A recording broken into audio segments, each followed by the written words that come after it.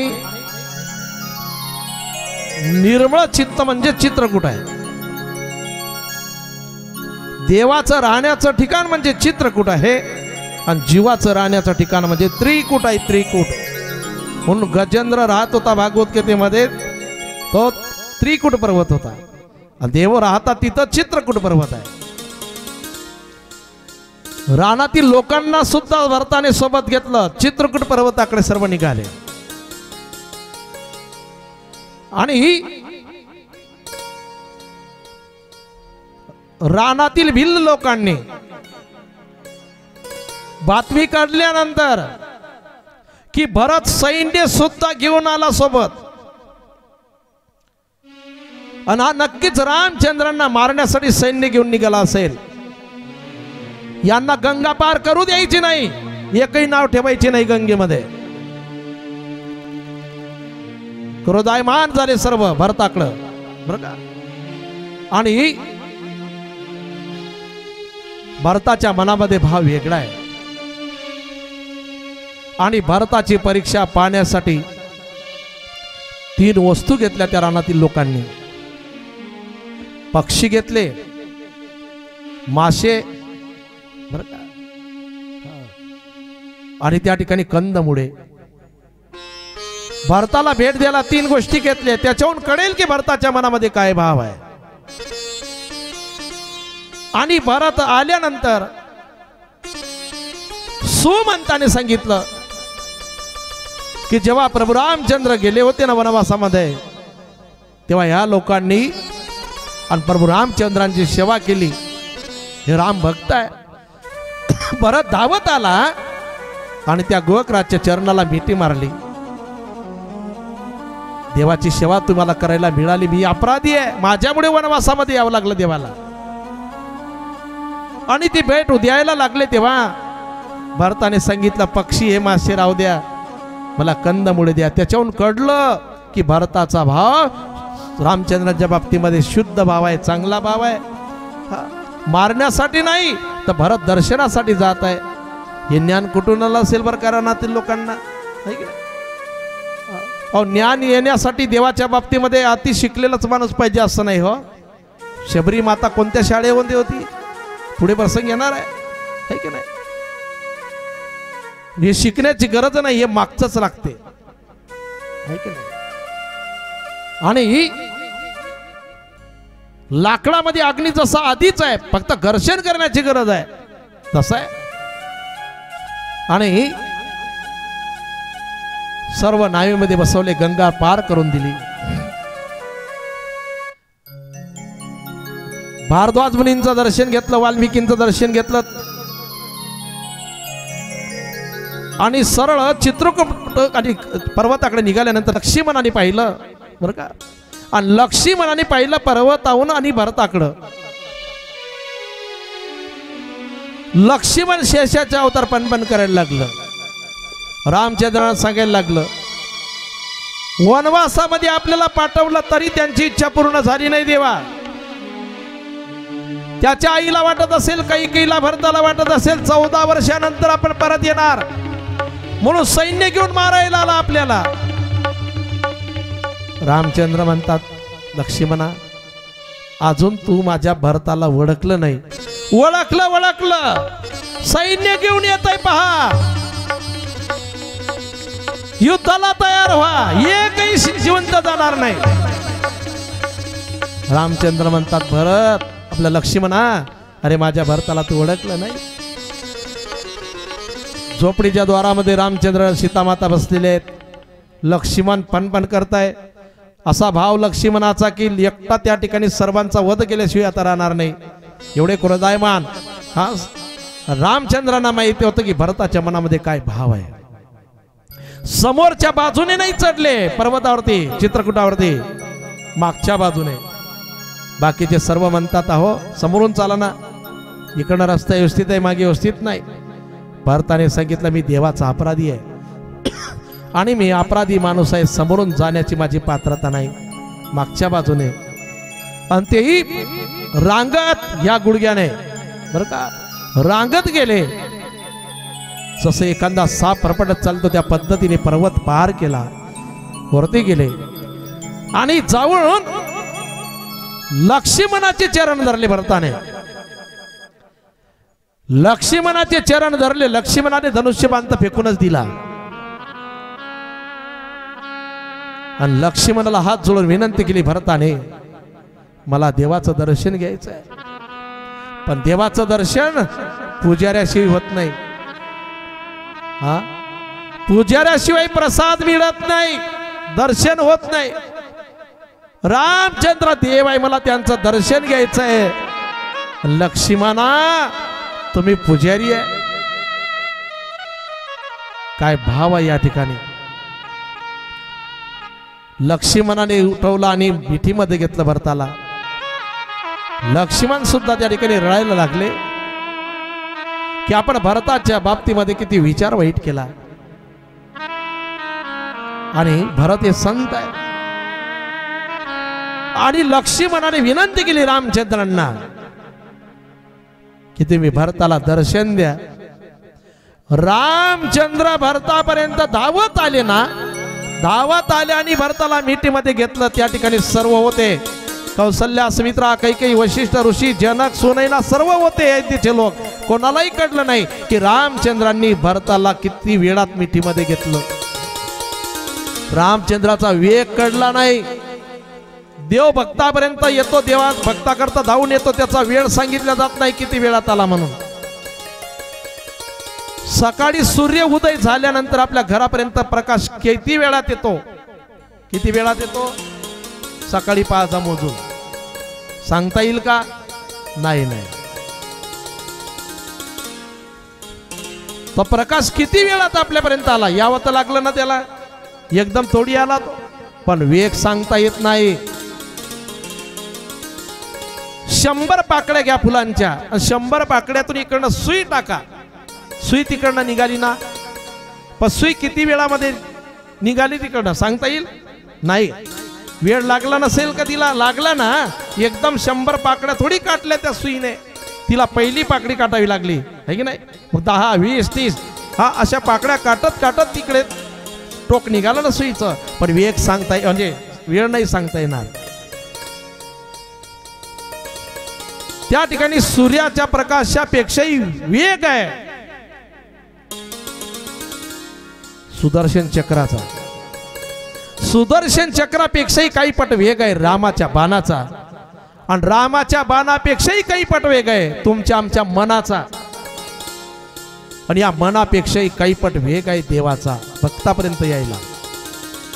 एखाद्याला मुंबईला जायचं असेल नातेवाईकाला भेटायला तर डोळे बंद करा, 1 सेकंदात येता तुम्ही भेटून. मन या मनाचा वेग फार आहे हो.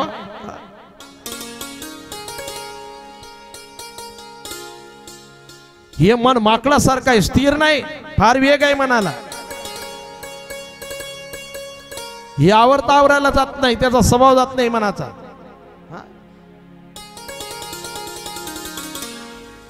नदीचं गाव आहे मोठं आणि तिकडच्या गावाला बाजार असतो. इकडच्या गावचे बाजाराला जातात नदी पार करून नावेमध्ये बरेचसे गावातले लोक. मग एकाला बकरी घ्यायची होती विकत. मग त्याला असं वाटलं बकरी घेऊ, बाजारही करू. तिकडनंच ते बकरी घ्यायला गेला. एकाला असं वाटलं बाजारही करू, बैलांना तिकडनं गवताचा भाराही घेऊन येऊ. तेही बसलं नाहीमध्ये. बाकीच्या लोकांनी बाजार केला. ज्याला गवताचा भारा घ्यायचा होता त्याने बाजार केला, गवताचा भारा घेतला, गवत काटलं, डोक्यावरती घेतलं, भारा घेऊन तो नावेमध्ये बसला. बकरीवाल्याने बाजारही केला, बकरी विकत घेतली, बकरी घेऊन नावेमध्ये बसला. एक माणूस तिथं माकडांचा खेळ करणारा आला होता मदारी. त्याला त्या बाजाराच्या गावातून समजा दुसरीकडे जायचं होतं खेळ करायला. ते माकड घेऊन आलं नावाल्याच्या जवळ. नावाल्याने सांगितलं माकडाला जागा नाही का? कारण याचा स्वभाव मला माहिती आहे, नाव केव्हा पलटी करील. सर्व नावेमध्ये बसलेले लोक बिना तिकीट गंगासागर जातील, माकडाला नाही घेत. माकडावाल्याने सांगितलं एक काम करा ना, याच्या पण हे जे 4 पाय आहेत ना त्याचे त्याचे हात आपल्यासारखा असतात. हे चारी पाय बांधून टाकू म्हणे आपण, मग उड्या मारील का? हे चिंता आहे का? हा नावाला म्हणे, मग काही हरकत नाही. चारी पाय फिट बांधले हो, हा सर्व एका जागी बांधले, चारी पाय बांधले आणि गाठोड्यासारखं ते माकड नावेमध्ये टाकलं. मस्त शांत पडेल राहिलं. ते नावाल्याला चिंता नाही, त्याच्या मालकाला चिंता नाही, कोणाला चिंता नाही. नदी मोठी होती तापी वृणासारखी, लोक गप्पा करत चालले, एकमेकाशी मस्त चर्चा करत चालले. तेवढ्यामध्ये माकडाने डोळे उघडले. बरोबर धारीत नाव गेली, धारीत मध्यभागी नाव गेली धारीमध्ये. माकडाला वाटलं या लोकांनी आपले पाय बांधले, पाय बांधले, पण स्वभाव कुठे बांधला आपला यांनी? हा पाय बांधणं सोपं आहे यांना, पण आपला स्वभाव बांधणं सोपं नाही. आणि त्याचं तोंड बरोबर गेलं होतं त्या गवताच्या भाऱ्याजवळ. तिथं बकरी उभी होती. त्याने दाताने गवताची काडी ओढली एक, आणि ती गवताची काडी बरोबर बकरीच्या नाकात घातली. आता बकरीच्या नाकात घातली, बकरी डोळे लावून अशी उभी होती. काळी गेली, बकरी कसं तरी झालं कुदली. कुदल्यानंतर सर्व लोकांना वाटलं काय झालं, सर्व एका बाजूनं गेले आणि नाव पलटी झाली. बरं का, माकड म्हटलेलं आहे मनाला संतांनी. हा बरं का, हो माकडही साधं सुद्धा नाही, मरकटस्य सुरापानाम. हा तत्र रुचिक दंशनाम. त्याच्यामध्ये काय झालं, भूतही संसारलं. हा कसं होईल? माकडाला समजा विंचू चावला, भूतही अंगामध्ये, आणि मद्यपान केलेलं, आता किती उड्या मारेल? हा तसं या मनाला माकडाची उपमा दिली संतांनी. शास्त्रकारही म्हणतात हे मन माकडासारखं आहे, याला या झाडावरून त्या झाडावर जायला वेळ लागत नाही. तसं हे मन माकड आहे, किंवा कुठं जाईल सांगता येत नाही. हा या मनापेक्षाही काही पट वेग आहे देवाचा, भक्तापर्यंत येतं. ऐका, रामचंद्र आले आणि भरताला मिठीत घेतलं ना, की किती वेळात धावत आले, कुणालाही कळलं नाही, कुणालाही कळलं नाही. आणि रामचंद्रांचा तो खळाव डोक्यावरती घेतला भरताने. डोळ्यापुढे चित्रांना काय भाव आहे. आणि डोक्यावरती तो खळाव घेऊन भरत निघाला डबडबल्या नेत्राने. राम भक्त ले चला रे राम की निशानी, राम भक्त ले चला रे राम की निशानी, राम भक्त ले चला रे राम की निशानी, राम भक्त ले चला रे राम की निशानी. सर पिघलाऊ आंखों में पानी, आंखों में पानी. राम भक्त ले चला रे राम की निशानी, राम भक्त ले चला रे राम की निशानी, राम भक्त ले चला रे राम की निशानी. राम भक्त ले चला रे राम की निशानी.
भारताने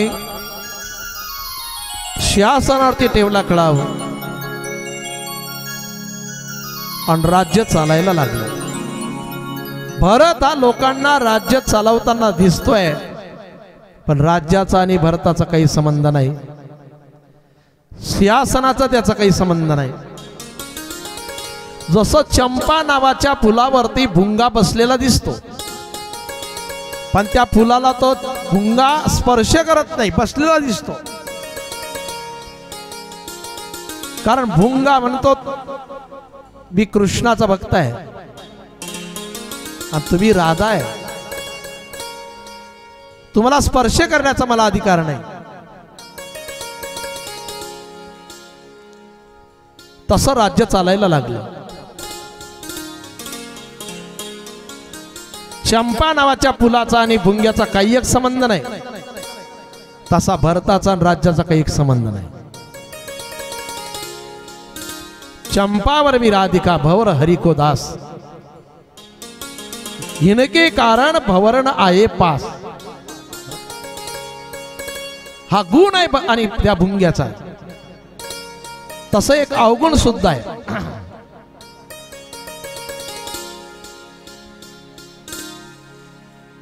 अवगुण सुद्धा विचारला त्याला एक वेळ.